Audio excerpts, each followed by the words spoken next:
If line is in downwards, अच्छा मुझे याद दिला दिया करें कि रिकॉर्डिंग के ऊपर, ताकि जहन में रहे। प्रेजेंटर तो मैं किसी एक को बाद में बनाऊंगा ना, मैं फिर खुद ही रिकॉर्डिंग पे लगा दूंगा, मुझे याद दिला दिया करें। अच्छा बेटा, तो if line is in downwards direction, अगर लाइन जो है वो कौन सी डायरेक्शन में हो, डाउनवर्ड्स डायरेक्शन में, तो इसका मतलब क्या है कि ऑब्जेक्ट जो होगा वो मूव कर रहा होगा towards, object moving towards observer, observer की तरफ आ रहा होगा, टूवर्ड्स ऑब्जर्वर। ऑब्जर्वर जो होगा, जो ऑब्जर्व कर रहा है, यहां पे बंदा खड़ा है, ये ऑब्जेक्ट जो है, ये ये ऑब्जेक्ट पहले 10 मीटर पे था, वक्त गुजरने के साथ साथ ऑब्जेक्ट जो है it is moving towards observer. यानी कि अगर आपको लाइन ऐसी दिखाई दे रही है, तो इसका मतलब क्या है कि वो चीज आपकी तरफ आ रही है। हाँ कहिए। सर ये टूवर्ड्स ऑब्जर्वर की जगह सर डेक्लेरेशन लिख सकते हैं, स्पीड कम हो रही है तो। नहीं, स्पीड यहां पे कम नहीं हो रही है। देखिए, ना स्पीड बढ़ेगी ना कम होगी, क्योंकि line is a straight line, तो स्पीड क्या रहेगी, कांस्टेंट। देखिए, स्ट्रेट होने का मतलब ये नहीं है कि लाइन सीधी यूं ही जा रही हो। लाइन चाहे ऊपर की तरफ जा रही हो, लाइन चाहे नीचे की तरफ जा रही हो, कंसीडर क्या कहलाएगी, स्ट्रेट ही कहलाएगी। आप ये नहीं कहेंगे कि स्पीड इज डिक्रीजिंग। देखिए, मैंने आपको सबसे पहला पॉइंट ऊपर ये लिखवाया था कि if we are getting a straight line, so speed remains the same और कांस्टेंट। स्पीड डिक्रीजिंग का कॉन्सेप्ट अलग आएगा, वो मैं फिर बाद में बताऊंगा आपको कि स्पीड डिक्रीज कैसे होती है। स्पीड डिक्रीज होना या इंक्रीज होने का मतलब क्या है, लाइन में कर्व आ जाए, लेकिन यहां पे लाइन में कर्व नहीं है। If we are having a straight, अगर स्ट्रेट लाइन डाउनवर्ड्स इंक्लाइनेशन में नीचे की तरफ है, तो इसका मतलब क्या है, स्पीड कांस्टेंट ही रहेगी, but object is moving towards the observer, observer की तरफ। और अगर यही लाइन ऐसे बनी हुई होती है, ऐसे जा रही होती, तो इसका मतलब क्या है कि object is moving with constant speed and moving away from observer. इसका मतलब क्या होगा, ये क्या कहलाएगा, अवे फ्रॉम ऑब्जर्वर, यानी कि उस बंदे से दूर जा रही है गाड़ी। तो बताइए, आपने यहां पर बहुत सारी चीजें ग्राफ के थ्रू, कि अगर कोई ग्राफ बना दिया जाए और आपको शो किया जाए, तो उस ग्राफ को रीड करके ऑब्जेक्ट की स्पीड या उसकी मोशन के मुताबिक बहुत सारी इंफॉर्मेशन आप जो है वो बता सकते हैं। अब आखिरी चीज रह गई, और वो क्या है, अब जरा देखिएगा बेटा, इसको हम करते हैं क्लोज, सेव, न्यू करते हैं। अब जरा देखिए बेटा, अब मैं आपको आखिरी बात बता रहा हूं। वो आखिरी बात ये मैं आपको बताने जा रहा हूं कि अगर मुझे, if you want to calculate the speed, अगर मुझे एक ग्राफ दिया हुआ है, ये मुझे एक ग्राफ दिया हुआ है, ये 5 है, ये 10 है, ये 15 है, ये 20 है, और इसी तरीके से यहाँ पे 25 होगा। सही, 20, 15, 10 और ये 0, ये डिस्टेंस हो गया। टाइम हम कैसे कर रहे हैं, 2, 4, 6, 8, 10, 15 एंड ऑनवर्ड्स।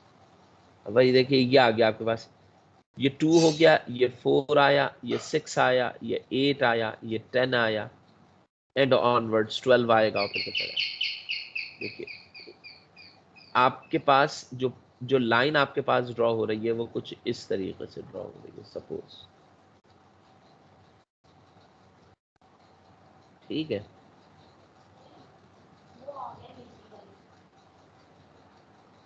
अच्छा 1 मिनट रुकिएगा बेटा, 1 मिनट वेट कीजिएगा।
अच्छा बेटा, अब जरा देखिए कि मुझे एक ग्राफ यहाँ पे दिया हुआ है, ए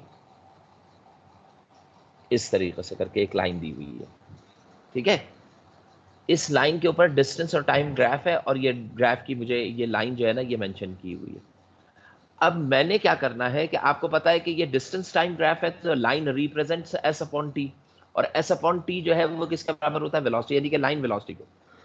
if you want to measure the velocity, अगर आपने ये वेलोसिटी मेजर करनी है या कैलकुलेट करनी है with the help of this graph, तो इसका सीधा सा कानून है, आपने क्या करना है कि आप यहां पर किसी भी पॉइंट के ऊपर, लाइक आपके पास जो पॉइंट्स आए हुए देखिए, ये यहां पे था, ये 2 पे आ रहा था, ये आ रहा था यहाँ पे किस पे, 10 पे, ठीक है।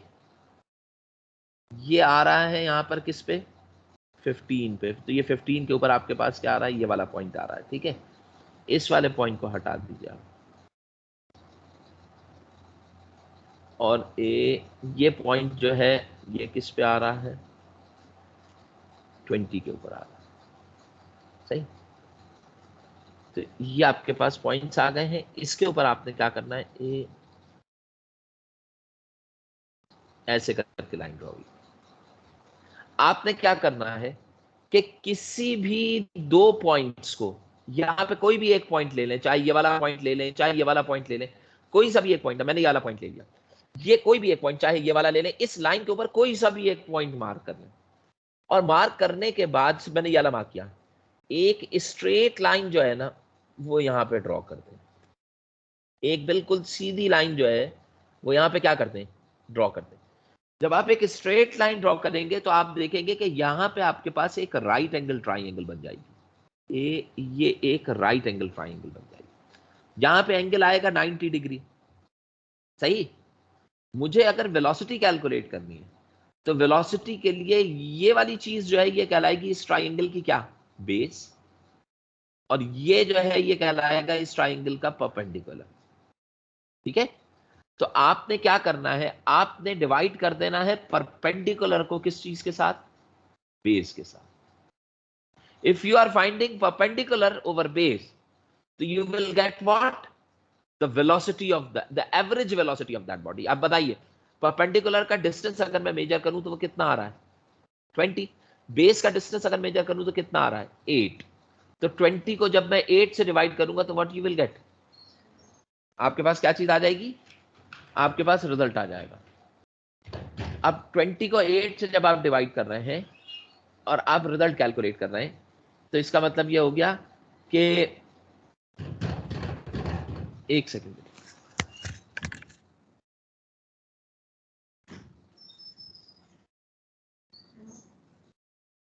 अगर आप 20 को 8 से डिवाइड कर रहे हैं तो देखिए आपके पास यहां पे आंसर आएगा, 20 को मैं 8 से डिवाइड कर रहा हूं, ठीक है, 2.5 आ जाएगा। 2.5 आ जाएगा, चलो ग्रेट यार, 2.5 आ जाएगा, ठीक है ना। अब ये मुझे बताइए, मैं आपसे कह रहा था कि आप कोई सा भी पॉइंट ले लें, आप चाहे ये वाला ले लें, चाहे ये वाला ले लें, चाहे ये वाला, अब देखिए मैं ये वाला 10 वाला लेके देखता हूँ, 10 वाला पॉइंट, 10 वाला पॉइंट लूंगा तो मुझे फिर से परपेंडिकुलर ड्रॉ करना पड़ेगा, ए यहां पर, सही, और ये वाली ट्राइंगल आ जाएगी। अब ये बताइए इस ट्राइंगल के अंदर अगर मैं दोबारा से वही वेलोसिटी कैलकुलेट करूं तो बताइए वेलोसिटी क्या आनी चाहिए, वही परपेंडिकुलर, इसका परपेंडिकुलर कितना है, 10 है। देखिए यहां से यहां तक डिस्टेंस कितना आ रहा है, 10, ये वाला डिस्टेंस कितना आ रहा है, 10, ऊपर लिखूंगा 10 और डिवाइडेड बाय, नीचे वाला डिस्टेंस कितना आ रहा है, 4। बताइए 10 को 4 से डिवाइड करें, दोबारा से क्या आंसर आएगा, 2.5 मीटर पर सेकंड, 5 मीटर पर सेकंड, ठीक है ना। अब ये बताइए दो वेलोसिटीज तो सेम आ गई। अब मैं करने जाता हूं तीसरी कोई ट्राइंगल लेता हूं, मैं ये 15 वाली ट्राइंगल ले लेता हूं। जब मैं 15 वाली ट्राइंगल देखता हूं तो 15 वाली ट्राइंगल के अंदर भी अगर मैं वेलोसिटी कैलकुलेट करता हूं तो डिस्टेंस आया 15 और टाइम आया 6। इसको भी जब आप डिवाइड करेंगे तो what you will get, 2.5 metre पर सेकंड। तो बताइए हर जगह आपके पास हर इंस्टेंट पे क्या वेलोसिटी कांस्टेंट आ रही है? हाँ बेटे, यस सर। अगर वेलोसिटी हर इंस्टेंट पे, अगर मैं यहां पर भी करके देखूं, ये 25 का यहां पे आया, और इस लाइन को अगर मैं ऐसे सीधी लेके आऊं तो ये 10 पे आएगी। तो इसको भी अगर मैं कैलकुलेट करता हूं तो 25 डिवाइडेड बाय 10, ये भी क्या आंसर आ रहा होगा? 2 पॉइंट। बताओ हर जगह आंसर क्या आ रहा है? 2.5। तो इसका मतलब क्या है कि हर जगह वेलोसिटी क्या आ रही है? कांस्टेंट आ रही है। जब हर जगह वेलोसिटी कांस्टेंट आ रही है, तभी मैं ये बात कहता हूं कि if we are getting a straight line, अगर मेरे पास लाइन कौन सी हो? स्ट्रेट लाइन हो, तो इसका मतलब क्या होगा कि वेलोसिटी जो होगी दैट रिमेन द सेम और कांस्टेंट। वेलोसिटी क्या रहेगी? कांस्टेंट। अभी आपने कैलकुलेट करके भी देख लिया कि मैं कोई सी भी ट्राइंगल यहां पे, अगर मैं ये वाला पॉइंट लेके सॉल्व करता हूं और मैं इसकी मेजरमेंट ले लूं और इसकी मेजरमेंट ले लूं, अभी भी आंसर क्या आएगा? 2.5। तो इसका मतलब क्या है कि how do we calculate the velocity if distance time graph is given? We just draw a perpendicular on the graph and calculate that velocity. समझ में आ रही है बात? तो ये मेथड होता है आपके पास वेलोसिटी की कैलकुलेशन का। अब मैं आपको एक क्वेश्चन सॉल्व कराऊंगा जो कि आपकी गालबन बुक में अगर दिया हुआ है तो बुक का ही कर लें तो ज्यादा बेहतर रहेगा। एक मिनट, ये डिस्टेंस टाइम ग्राफ का पोर्शन है, डिस्टेंस टाइम ग्राफ का। इसमें इन्होंने बताया हुआ है कि अगर पैरेलल टू एक्स एक्सिस है तो रेस्ट में होगा। If object is moving with a constant speed तो we will get a straight line. देखिए स्पीड कांस्टेंट क्यों है कि पहले 5 सेकंड में 10 मीटर का डिस्टेंस, अगले 5 सेकंड में भी 10 मीटर का डिस्टेंस, तो वो एक स्ट्रेट लाइन आ जाएगी। अब देखिए if object is moving with variable speed, तो देखिए अनचेंज वेरिएबल स्पीड आएगी तो we will get a curved line. आपके पास कर्व लाइन आ रही है। अब यहां पे देखिए ये एक क्वेश्चन दिया हुआ है, ये क्वेश्चन मैं आपको सॉल्व करके बताता हूं। देखिए मैं ये क्वेश्चन यहीं पे ही आपको समझाता हूं कि ये क्वेश्चन है कैसे और हम सॉल्व करेंगे कैसे। देखिए आपसे ये कह रहे हैं कि शो द डिस्टेंस, ये आपको क्वेश्चन में दिया गया है, ये डिस्टेंस टाइम ग्राफ दे दिया गया है, moving car from the graph. अब ग्राफ से तुम मालूम करो find the distance car has travelled. गाड़ी ने मैक्सिमम डिस्टेंस कितना ट्रेवल किया? अब ये बताइए गाड़ी चली कहां से थी? अगर मैं एक सेकंड में जरा इसको ऑन कर लूं, एक मिनट, यहाँ पे एक सेकंड, एक सेकंड कहाँ गया? एक सेकंड बेटा, ये चूंकि बुक ही का न्यूमेरिकल है और बुक के अंदर ही हम देख लेंगे तो हमारे लिए ज्यादा बेहतर रहेगा।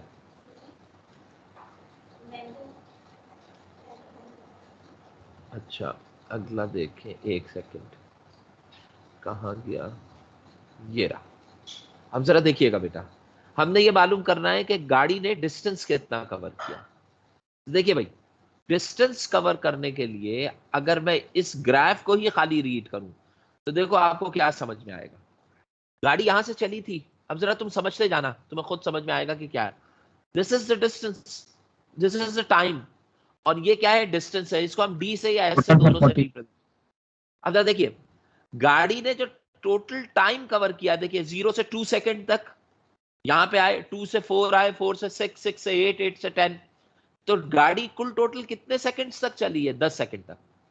और गाड़ी ने जो टोटल डिस्टेंस कवर किया है, देखिए ग्राफ यहां से यहां तक पहुंचा है ना, तो इसका मतलब क्या है? इसने टोटल कितना डिस्टेंस कवर किया है? 40 मीटर्स का। ये मीटर्स में डिस्टेंस दिया हुआ है, तो गाड़ी ने जो टोटल डिस्टेंस कवर किया है वो कितने मीटर्स का है? 40 मीटर्स का डिस्टेंस कवर किया। सही। अब आपसे ये कह रहे हैं, ये पहला, तो इसका मतलब क्या है कि आपके पहले का आंसर जो होगा कि total distance travelled by the car, तो कितना आ जाएगा आपके पास? 40 मीटर। देखिए यहां पे अगर आप चेक करें तो इससे लिखा है टोटल डिस्टेंस ट्रेवल्ड 40 मीटर। तो ये ग्राफ से ही देख के आपने बता दिया, क्वेश्चन में कुछ नहीं दिया था, आपने ग्राफ रीड किया और डायरेक्टली बता दिया, कोई कैलकुलेशन नहीं करनी पड़ी। अब ये कह रहा है स्पीड ड्यूरिंग फर्स्ट 5 सेकंड्स, पहले 5 सेकंड में स्पीड क्या रही है? तो बताइए 5 सेकंड में निकालूंगा कैसे? मैं पहले 5 सेकंड की स्पीड अगर निकालने के लिए जाऊंगा तो देखिए ये 2 हो गया, ये 4 हो गया, ये 6 और 4 के दरमियान में क्या आएगा? 5। ठीक है, तो ये 5 सेकंड आ गए। 5 सेकंड का मतलब क्या हो गया कि अगर मुझे 5 सेकंड की स्पीड निकालनी है तो देखिए लोकेशन यही आएगी, लोकेशन ये आएगी। आप क्या करें, यहां से एक परपेंडिकुलर ड्रॉ कर देंगे इधर, ठीक है, यहाँ पे मुझे क्या है, मैंने ड्रॉ कर दिया, एक परपेंडिकुलर ड्रॉ कर दिया। अच्छा, मैंने ये 5 सेकंड पे एक परपेंडिकुलर ड्रॉ कर दिया, तो बताइए ये एक राइट एंगल ट्राइंगल बन गई मेरे पास। इस राइट एंगल ट्राइंगल के अंदर अगर मैंने स्पीड या वेलोसिटी कैलकुलेट करनी हो तो मैंने क्या बताया था, परपेंडिकुलर अपॉन बेस, यही फॉर्मूला होगा।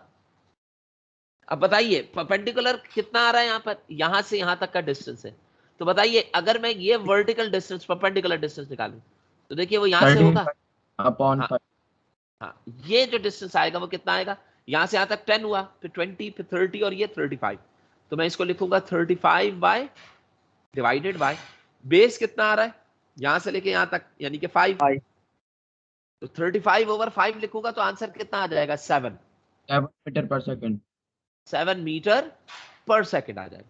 तो इसका मतलब क्या है कि वेलोसिटी पहले 5 सेकंड में कितनी, अच्छा अब आप ये देखिए फर्स्ट 5 सेकंड को, अब ज्यादा इंपॉर्टेंट चीज जो आ रही है वो क्या आ रही है, देखिए पहले 5 सेकंड में लाइन जो है वो क्या रही है, स्ट्रेट रही है। लाइन क्या है, स्ट्रेट है पहले 5 second. If we are having a straight line in first 5 second, तो इसका मतलब क्या, पहले 5 सेकंड के अंदर लाइन हमेशा क्या रहेगी, स्ट्रेट रहेगी। अब आप बताइए लाइन स्ट्रेट रही है तो इसका मतलब क्या है, पहले 5 सेकंड में पहले सेकंड पे भी स्पीड क्या आई है, 7 मीटर पर सेकंड, दूसरे सेकंड पे भी क्या आएगी 7, तीसरे पे भी क्या आएगी 7, चौथे पे भी क्या आएगी 7, पांचवे पे भी क्या आएगी 7। अगर मैं कहीं पर भी निकालूंगा आंसर क्या आएगा, 7। देखिए भाई 7 कैसे आएगा, देखिए मैं किसी भी और पॉइंट के ऊपर निकाल के देखता हूं, ठीक है, मैं किसी और पॉइंट के ऊपर निकाल के देखता हूं। देखिए बेटा मैं 4 पे निकाल लेता हूं, किस पे निकाल रहा हूं, 4 पे। बताइए जब मैं 4 पे निकालूंगा तब भी 7 आएगी ना। देखिए 4 के ऊपर जरा आप चेक करें, 4 के ऊपर चेक करते हैं तो 4 पे जब आप यहां से ऐसे चलाएंगे इसको, देखिए अगर मैं 4 वाले पॉइंट पे देखूं तो ट्राइंगल यही बनेगी, यही ट्राइंगल बनेगी 4 सेकंड के ऊपर, 4 सेकंड। 7.5 आएगी। अब यहां पे आप देखें ये वाला जो पॉइंट आ रहा है, इसको जब आप स्केल से मेजर करेंगे तो ये अप्रोक्सीमेटली कितना आएगा, 28 आएगा। कितना आएगा भाई, यहाँ पे 20 है, 25 दरमियान में होगा, फिर 26, 27 और ये 28 पे आ रहा है। तो बताइए इसके अंदर बेस आ रहा है आपके पास 4 के बराबर और परपेंडिकुलर आ रहा है आपके पास 7 किसके बराबर है, 20। तो कितना आ जाएगा, ये 28/4 दोबारा से क्या आ जाएगा, 7। तो आपके 7 पास आंसर क्या रहेगा, 7। तो इसका मतलब क्या है कि ये गाड़ी पहले 5 सेकंड तक कांस्टेंट स्पीड के साथ मूव करती रही है, 5 सेकंड्स तक, और वो स्पीड कितनी है, 7 मीटर पर सेकंड। अच्छा अब आप ये देखें खास बात, इसके बाद लाइन 5 सेकंड के बाद लाइन ने कर्व लेना शुरू किया है। क्या लेना शुरू किया है, कर्व। अब ये जो कर्वेचर आया है, कर्व आया है, बताइए ये वाई एक्सिस से अवे है या टुवर्ड्स वाई एक्सिस है। ये जो कर्व आ रहा है, अगर ये कर्व ऐसे करके ऊपर की तरफ जा रहा होता तो इसका मतलब क्या है कि वाई एक्सिस की तरफ चला जाता, लेकिन अभी जो कर्व आ रहा है वो क्या आ रहा है, वाई एक्सिस से अवे है। बात समझ रहे हैं, देखिए दोबारा से देखिए, ये जो कर्व आ रहा है यहां पर, ये कर्व इस पॉइंट से इस पॉइंट को अगर आप देखें तो इस पॉइंट के बाद से लाइन जो बेंड कर रही है वो नीचे की तरफ, यानी कि टुवर्ड्स एक्स एक्सिस बेंड कर रही है। अगर ये लाइन ऐसे घूम के ऐसे ऊपर जा रही होती तो फिर ये मैं कहता ये बेंड कर रही है टुवर्ड्स वाई एक्सिस। अभी इसकी बेंडिंग कौन से एक्सिस की तरफ है, बता सकते हैं, अभी इसकी बेंडिंग कौन से वर्ड, एक्स एक्सिस की तरफ। तो बताओ अगर एक लाइन एक्स एक्सिस की तरफ बेंड कर रही हो तो इसका मतलब क्या है कि उस लाइन की speed, if it is bending towards x axis, तो इसका मतलब क्या है कि इसकी स्पीड जो होगी, इसकी स्पीड जो होगी वो क्या होने लगेगी, रिड्यूस होने लगेगी। बेंड कर रही है तो स्पीड अब क्या होने लगेगी, रिड्यूस। अगर ये लाइन ऐसे जाती ऊपर यूं, तो मैं क्या कहता, मैं कहता स्पीड जो थी वो क्या करती, इंक्रीज करती। तो अभी आप इस फिगर से देख के बता सकते हैं कि now speed is decreasing. Speed क्या कर रही है, डिक्रीज कर रही है। डिक्रीज करने का मतलब क्या है, यहां से यहां तक स्पीड रही है 7, 7 के बाद अगले लम्हे स्पीड क्या हुई होगी, 6, फिर 5, फिर 4, फिर 3। मेरी आवाज नहीं आ रही, देखिए ग्रेजुअली स्पीड जो होगी वो क्या होती जाएगी, स्लो डाउन होती जाएगी। और बी पे लाइन अगर आप देखें तो बी पे पहुंच के लाइन जो है वो पैरेलल टू एक्स एक्सिस हो गई। बी पे पहुंच के लाइन जो है वो पैरेलल टू एक्स एक्सिस है। पैरेलल टू एक्स एक्सिस होने का मतलब क्या है कि ऑब्जेक्ट कौन सी स्टेट में आ गया? ऑब्जेक्ट आ गया है रेस्ट में। तो इसका मतलब क्या है कि गाड़ी पहले 7 मीटर पर सेकंड की स्पीड, ये कार है, देखिए यहां पे बनाता हूं मैं गाड़ी, ये गाड़ी है, 7 मीटर पर सेकंड की स्पीड से मूव कर रही थी, 7 मीटर पर सेकंड की स्पीड से मूव कर रही थी। आफ्टर 5 सेकंड्स गाड़ी के ऊपर क्या चीज अप्लाई किए गए? ब्रेक अप्लाई किए गए। समझ रहे? ब्रेक ने इसकी स्पीड को 5 से क्या किया? 7 से क्या किया? 6, 6 से फिर 5, 5 से 4, 4 से 3, और होते होते आखिर में गाड़ी कौन से स्टेट पे आ गई? रेस्ट पे आ गई। यानी कि ब्रेक्स अप्लाई हुए। समझ गए? तो ये बताइए ब्रेक्स किस कौन से टाइम के बाद अप्लाई हुए? 5 सेकंड के बाद। और 10 सेकंड पे जाके ऑब्जेक्ट कौन सी स्टेट पे आ गया है? रेस्ट पे आ गया। समझ गए? अब अगर आपसे ये कहा जाए, देखिए अगला क्वेश्चन जो आपको दिया जा रहा है या अगला क्वेश्चन जो ये कर रहे हैं वो क्या कर रहे हैं? देखिए भाई, the speed during first 5 seconds आपने बता दिया। Average speed of the car, ये कह रहे हैं कि एवरेज स्पीड ऑफ कार क्या होगी? तो बताइए एवरेज स्पीड अगर मैं निकालने जाऊं तो मैंने इसका फॉर्मूला आपको बताया था एवरेज स्पीड का। टोटल डिस्टेंस ओवर टोटल एक मिनट टाइम बेटा सर, रुकिए, 40/10 आ जाएगा, 4 मीटर पर सेकंड टाइम हो एक जाएगा। मिनट एक मिनट एक मिनट बेटा, एक सेकंड वेट कीजिएगा।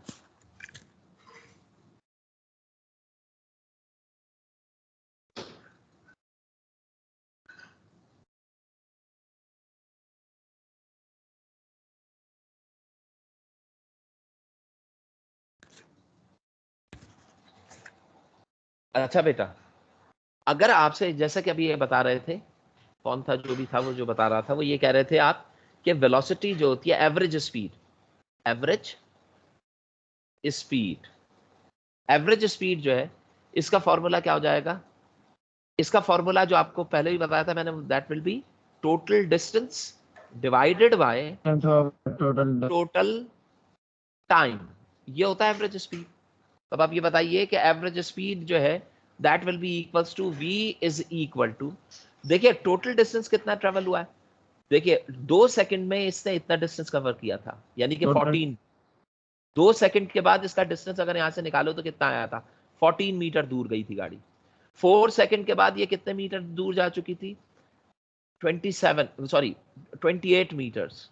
और फिर आगे बढ़ते बढ़ते फिर इसने अपने डिस्टेंस को कम करते चले गए, और आखिर में जब आप 10 पे पहुंचे तो इसने टोटल कितने डिस्टेंस कवर कर लिया था? 40 मीटर। तो टोटल कवर्ड डिस्टेंस कितने मीटर्स हो गया आपके पास? 40 मीटर डिवाइडेड बाय कितना टोटल टाइम लगा? 10 सेकंड्स लगे। तो मैं यहाँ पे क्या लिख लूंगा? 10। तो बताइए आंसर क्या आएगा? 40 मीटर, 4 4 मीटर पर मीटर सेकंड। पर सेकंड। हाँ, इसका मतलब क्या है कि एवरेज इसने जो डिस्टेंस कवर किया है वो 4 मीटर कवर किया है इन ईच सेकंड। तो that is called its average speed. समझ गए भाई? तो आपने इसी ग्राफ से आपने एवरेज स्पीड भी कैलकुलेट कर दी। लेकिन आपको यह चीज समझ में आ रही है कि एवरेज स्पीड कांस्टेंट नहीं है मुस्तकिल तौर पे। अगर मैं आपसे कहूं कि बताइए किस ड्यूरेशन में स्पीड कांस्टेंट रही है, तो बताइए किस ड्यूरेशन में कांस्टेंट रही होगी? तो you can say first 5 seconds, पहले 5 सेकंड में स्पीड कांस्टेंट रही है, और अगले 5 सेकंड में स्पीड जो है वो क्या रही है? पहले 5 सेकंड में कांस्टेंट रही है और अगले 5 सेकंड। अच्छा, कोई मुझे ये बता सकता है कि पहले 5 सेकंड में आपने डिस्टेंस कितना कवर किया है? फर्स्ट 5 सेकंड्स के अंदर आपका डिस्टेंस क्या आया है? देखिए पहले 5 सेकंड यहां तक आए, यहां से जब आप डिस्टेंस निकालते हैं तो ये कितना डिस्टेंस आता है? 35 मीटर। तो इसका 35। मतलब क्या है कि 5 सेकंड में इसने कितना डिस्टेंस कवर किया है? 35 मीटर। रिमेनिंग डिस्टेंस कितना बचा? 40 तक गया है ना वो।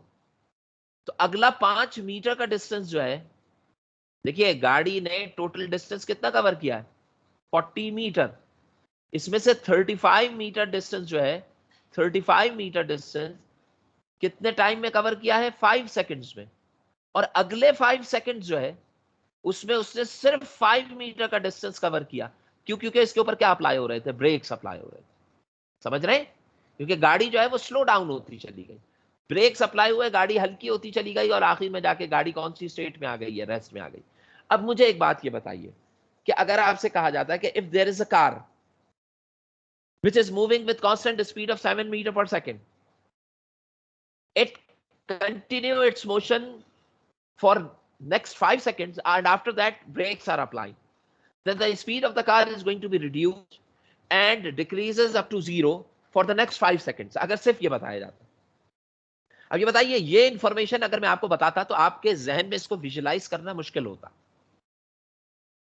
लेकिन इस ग्राफ के ऊपर आपने इसको क्या कर लिया, इजीली विजुलाइज कर लिया। आपको समझ में आ गया है कि ये ग्राफ के ऊपर जो आपके पास ये चीज ड्रॉ होगी, वो ग्राफ आपको इजीली एक्सप्लेन कर रहा है। अब एक प्रॉब्लम आती है, ये चीज जहन में रखिएगा, मेरे पास किसी चीज को इस्तेमाल करने का टूल अगर मौजूद है, लेकिन अगर मुझे उसका इस्तेमाल नहीं आता तो वो टूल मेरे लिए प्रॉब्लम क्रिएट करेगा, मसला कर देगा। मसलन मेरे पास एक प्लास मौजूद है, मुझे तार को काटना ही नहीं आता उस प्लास से, तो मेरे लिए कटिंग वो प्लायर जो है उसको इस्तेमाल करना मेरे लिए मुश्किल हो जाएगा। लेकिन अगर आपको उस टूल का यूटिलाइजेशन आता है तो आपका टास्क बहुत आसानी से परफॉर्म हो जाएगा। अगर आपको ग्राफ की रीडेबिलिटी आपकी कंफर्म है, परफेक्ट है, तो आप उसको ग्राफ के थ्रू आप पूरी इंफॉर्मेशन को इजीली रीड कर पाएंगे। तो अभी जो है वो हम जो है वो इसको यहीं तक रखते हैं। नेक्स्ट टाइम फिर इसको